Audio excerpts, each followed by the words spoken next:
TV Informativo. Aqui o Vale se vê.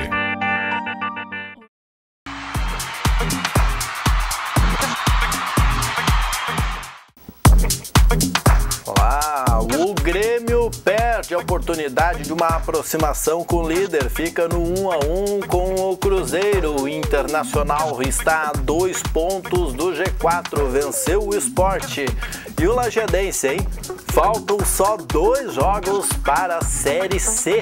O Lajadense vai pegar o River na próxima etapa aí da Série D do Campeonato Brasileiro. E daqui a pouco não tem outra opção, a LAF tem que ganhar do São José na Liga Nacional de Futsal. É agora, no Papo de Boleiro.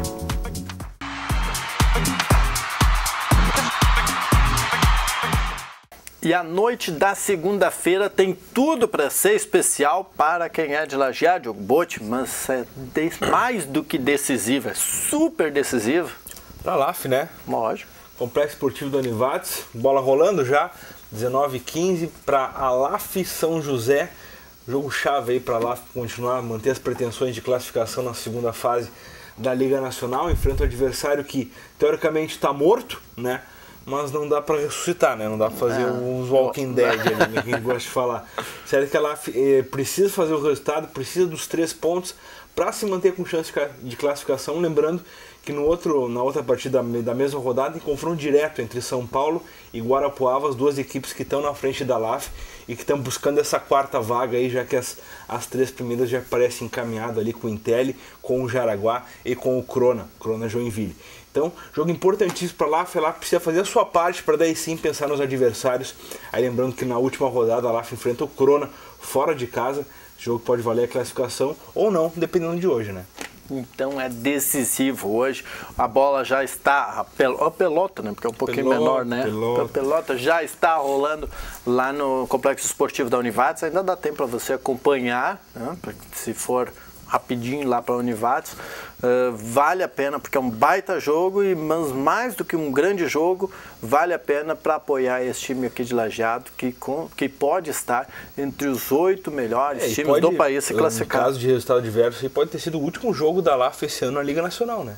Pode estar se despedindo aí no caso, porque lembrando que a última partida é fora de casa, lá no interior catarinense. E é contra um dos fortes do campeonato da Liga Nacional, né? O Crona, esse não é. O Crona Joinville está classificado já no grupo da LAF, é uma das equipes que com certeza brigar pelo título da competição. É isso aí.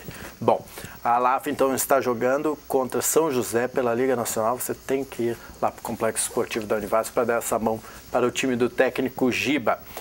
Diogo Botti, fim de semana, o Lajadense podia perder de 3 gols de diferença, né? Se desse 4 ia para pênalti e tal. Ganhou a partida lá em Caruaru, no Pernambuco.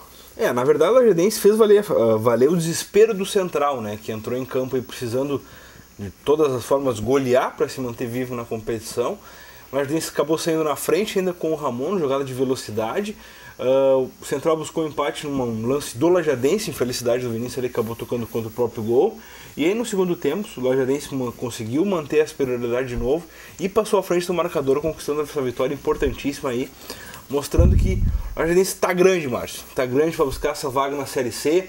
Agora na próxima fase enfrenta o River Plate. River Plate é bonito, né? River Plate. O River do Piauí, né? Time lá de Teresina. É um dos times aí que tem colocado 25, 30 mil pessoas no seu estádio. Então, provavelmente muita fumaceira nesse jogo de ida aí. Lembrando que o Lajadense está com a 3ª melhor campanha da Série D, atrás somente do São Caetano e do Ipiranga, outro gaúcho que também segue forte aí na competição. Então, o Lajadense, 3ª melhor campanha, enfrenta o River, que acabou ali na 6ª colocação entre os 6 melhores nesse. Porque lembrando o telespectador que a classificação da Série D não é em virtude de sorteio, a questão do chaveamento, é a questão da própria classificação.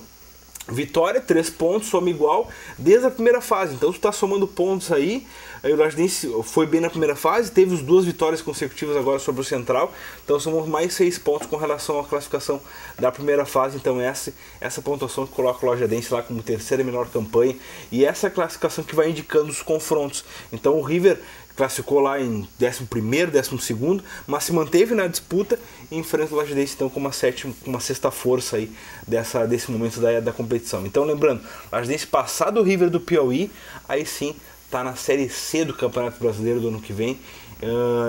Lembrando, avança para as semifinais e classificam os 4, né? E o jogo vão adiante. O jogo mais importante, o decisivo mesmo, vai ser aqui, né, Diogo? Já por essa boa fase. Em virtude da campanha, né, do Lajadense. Então, como terminou a campanha com o River, joga a primeira fora de casa, tem que voltar vivo, né? Não vai ser que nem o Lajadense fez com o próprio Central aqui, que praticamente liquidou a fatura para a partida de volta. Então, tem que fazer o resultado, tem que se manter lá com chance de classificação para voltar. Daí aqui em Lajeado, daí sim, aí a fumaceira vai pegar mesmo, a gente tem que buscar essa vaga diante do seu torcedor. Um empatezinho 1-1, era ouro. Era né? ótimo, né? Coisa linda. 1-1, tava... É verdade. Tem um golzinho marcado, pelo menos. Com né? certeza.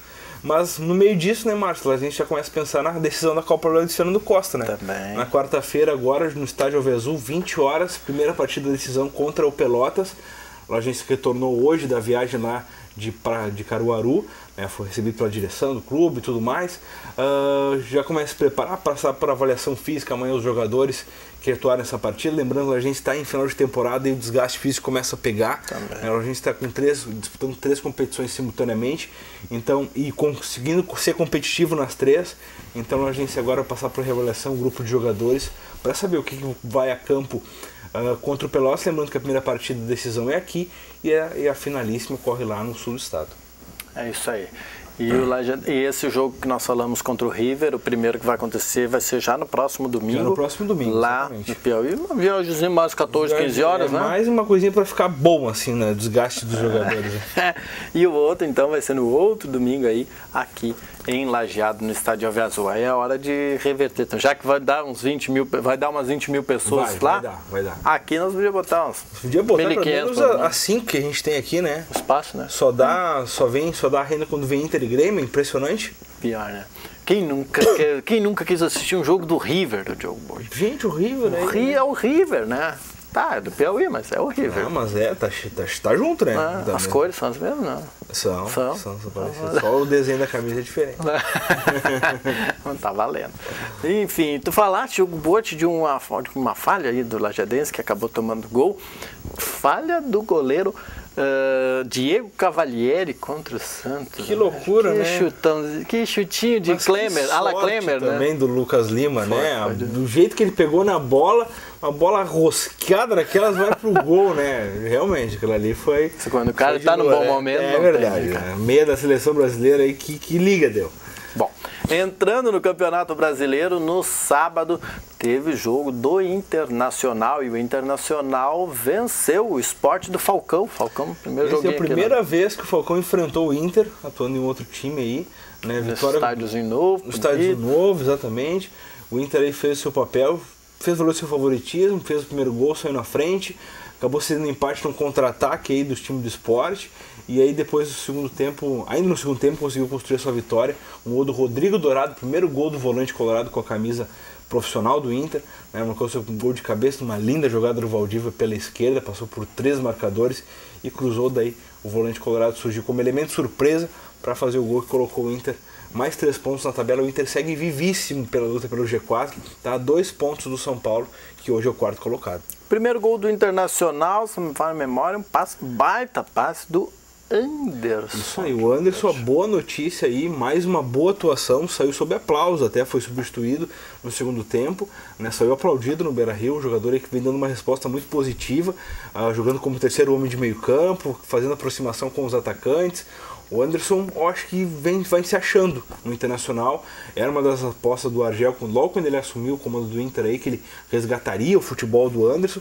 E agora no final de temporada parece que o jogador vem dando uma resposta muito melhor do que ele já deu no início da temporada, quando foi contratado. O Anderson é um jogador que está conseguindo se movimentar mais, jogador que está conseguindo marcar, está conseguindo chegar ao ataque. Então eu acho que, vamos dizer assim, uns 20% do que o Anderson que o Inter contratou parece que já está em campo. Só, claro, falta bastante ainda. O Anderson tem que jogar mais bola ainda. A gente sabe o potencial. 26 anos, cara. É verdade. Bom, gurizão ainda. E com esse resultado positivo, o Internacional ficou apenas 2 pontos do G4. Está apenas 2 pontos do Santos, que é o novo dono da vaga, da quarta vaga. Exatamente, né? O Santos vem atropelando todo mundo aí. né, fez mais uma vez no final de semana. Vamos só conferir a classificação aqui. O Corinthians tropeçou na Ponte Preta, foi a 61 pontos. O Atlético Mineiro agradeceu, venceu, foi a 56. O Grêmio também tropeçou, ficou no 52.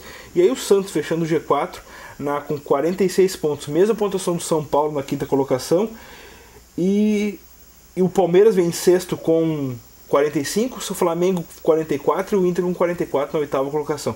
Eu acho que aí é a briga pelo G4, Márcio. Esses 5 clubes: Santos, São Paulo, Palmeiras, Flamengo e Inter. Só gente pequena. Disputa uma vaga. Disputa uma vaga. Só gente pequena, né? Lembrando que a Ponte, então, aparece em nono com 41 pontos, seguido do Sport com 40. Eu acho que essa turma vai brigar pelo meio de tabela mesmo. O Atlético Paranaense tem 38, o Fluminense tem 37, o Cruzeiro 37, Chapecoense 34, o Avaí 33 e o Curitiba é o último ali, antes da zona de rebaixamento, na 16ª colocação, também com 33. No Z4, o Goiás abre a zona com 31 pontos, mesma pontuação do Figueirense. O Vasco aparece em 19º com 27 e o Joinville já, vamos dizer assim, dá pra dizer quase rebaixado já, né? O Joinville está virtualmente rebaixado com 24 pontos aí, o time de Santa Catarina. Não, saiu um dos catarinenses, tinham 3, né? Saiu um da zona, né? É verdade. Mas estão ali na portinha. O Avaí tá brigando ainda pra sair, o Figueirense está na zona de rebaixamento ainda. Tá feio também a pegada. Bom, mas Chapecoense é uma chinelada no Palmeiras, né? né? Ali eles são bons nisso, né? Cada ano eles dão uma lua, assim, né? Vem a lua e vem. O outro jogo de interesse dos gaúchos foi no domingo, que o Diogo até já falou. O Grêmio aí não conseguiu passar do Cruzeiro, ficou no 0-0, um joguinho... Foi um jogo bom, assim, o Cruzeiro até teve as melhores oportunidades de sair de campo do Mineirão com a vitória. O Grêmio soube se segurar muito bem. A trave ajudou bastante. A trave ajudou bastante, principalmente aquele lance do Damião. Mas o certo é que quando o Grêmio precisava vencer, os adversários tropeçaram, principalmente o Corinthians, né? Pra gente ainda falar de título pro Grêmio. Sim. O Grêmio também tropeça, né? Então parece que falta aquele algo mais, assim, quando a tabela ajuda. Então o Grêmio acabou ficando no 0-0, somou um ponto a mais, segue os mesmos 9 de diferença pro Corinthians na liderança. Quem gostou desse empate do Corinthians foi o Atlético, né? Que venceu e aí diminuiu a vantagem. Agora de 5 pontos somente para a liderança. O Galo tá podendo por enquanto, né? O Galo tá. Claro, o Grêmio tá mais difícil ainda, mas é que ele perde e ganha, né? Cada rodada tem ainda. A próxima rodada, lembrando que é Atlético Mineiro e Inter, né? Isso o jogo lá no Independência, depois desse recesso agora que a gente tem das eliminatórias da Copa. O Brasil joga na quinta-feira e joga na outra terça. Então, depois disso aí, o Campeonato Brasileiro retorna com Atlético e Inter. No Remember deste ano, bom para o Internacional, né? No primeiro semestre. Bom para o Nacional. Bom, né, no primeiro semestre pelo Libertadores, sim, mas pelo brasileiro agora no segundo semestre, o Atlético socou o Inter aqui dentro do Beira-Rio. Então. Fez o seu papel ali bonitaço, né? 3-1 pro Galo, ao natural. Tá bom, então. Vamos ver se lá no Horto lá vai ser diferente, né? O Valdívia gosta do Horto, né? Vamos ver que de repente consegue buscar alguma coisa aí. Mas é um jogo realmente de interesses semelhantes, né? A vitória interessa para os dois aí, a questão de buscar a liderança do Atlético, ainda seguir vivo pela luta pelo título, e por outro lado o Inter não deixar escapulir a chance de tentar entrar no G4, né? Nós vemos os resultados dos demais jogos? Não demos. Né? Vamos a eles. Os resultados do final de semana, no sábado ainda, a vitória do Inter sobre o Sport. O Atlético Mineiro fez 3-0 no Curitiba fora de casa e o São Paulo fez 1-0 no Atlético Paranaense lá no Morumbi. No domingo, então, de manhã, a gente teve a vitória do Flamengo sobre o Joinville por 2-0 e o empate do Avaí sobre o Vasco por 1-1. O Santos fez 3-1 no Fluminense, o Cruzeiro ficou 0-0 com o Grêmio, o Goiás perdeu em casa 3-2 para o Figueirense. Grande jogo esse aqui, Goiás 2, Figueirense 3. A Ponte segurou o Corinthians lá no Moisés Lucarelli 2-2. A Chapecoense fez 5-1 no Palmeiras. Foi um atropelamento. Lá. Esse foi o jogo que teve expulsão e desexpulsão. Desexpulsão. Né? Foi uma arbitragem bem pouco confusa. Né? Aí o outro gol foi anulado, voltou atrás, deu de novo, voltou pro meio campo. Vale por 2. É um espetáculo, realmente. Essa atuação da arbitragem Chapecoense e Palmeiras aí foi...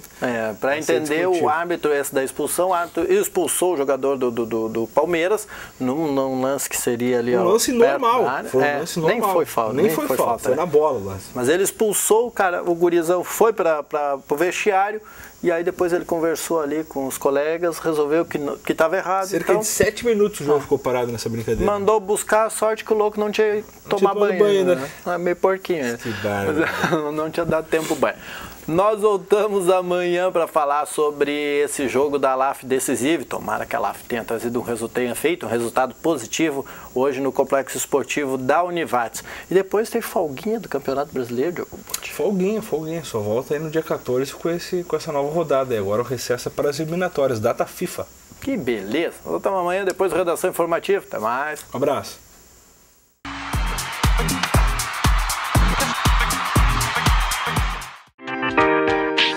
TV Informativo.